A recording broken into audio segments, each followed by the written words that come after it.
যতদূর চোখ যায় সবুজের সমুদ্র, তারই মাঝে দাঁড়িয়ে আছে আমার গর্ব, আমার সুপারি বাগান। রোদ আর শিশিরে ভেজা পাতার ফাঁকে দাঁড়িয়ে আছে আমার স্বপ্নের ফসল, শস্য সুপারি গাছের এই বাগান। এটা মূলত মিক্সড বাগান, মাঝে মাঝে মাল্টা গাছও রয়েছে, আর বাগানের আর্দ্রতা বজায় রাখার জন্য রয়েছে কিছু কলা গাছ। তবে তা কিছুদিন পরে কেটে ফেলা হবে।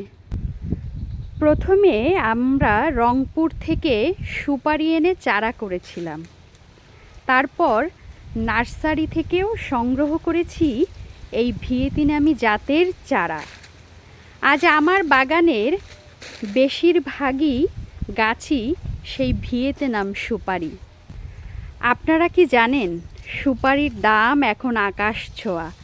প্রতিদিন বাজারেই এর মূল্য বাড়ছে। সুপারি শুধু কিন্তু আয়ের উৎস নয়, একটা ঐতিহ্যের ধারক এবং বাহক।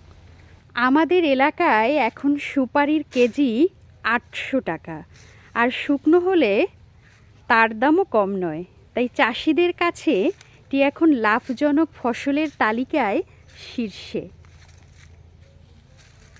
কিন্তু সুপারির গল্প কিন্তু শুধু বাজার মূল্যে শেষ হয় না।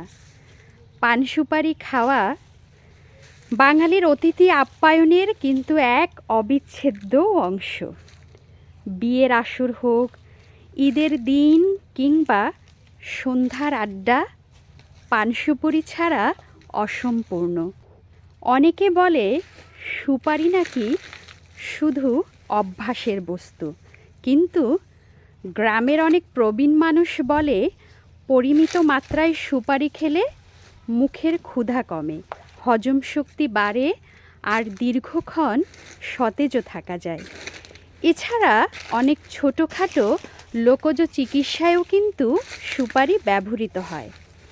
তবে অবশ্যই মনে রাখতে হবে যে অতিরিক্ত খাওয়া ক্ষতিকর, তাই নিয়ম মেনে খাওয়াটাই জরুরি।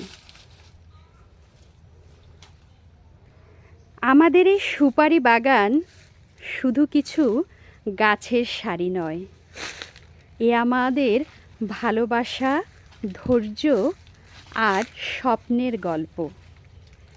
প্রতিটি গাছের সাথে আছে এই গাছপাগল মানুষটার যত্নের ছোঁয়া, প্রতিটি ফলের সাথে আমাদের পরিশ্রমের গন্ধ।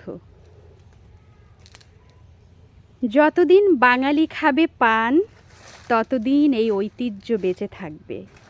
আর আমার বাগানেরও গল্প ছড়িয়ে যাবে পাতার ফাঁকে, বাতাসের মতো, রোদের মতো, প্রজন্ম থেকে প্রজন্ম।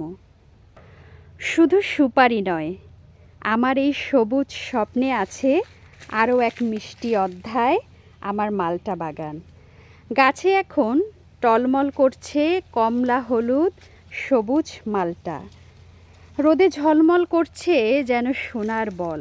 সুপারির স্বাদ আর মাল্টার মিষ্টি দুটো মিলে আমার বাগান যেন প্রকৃতির এক রঙিন উপহার।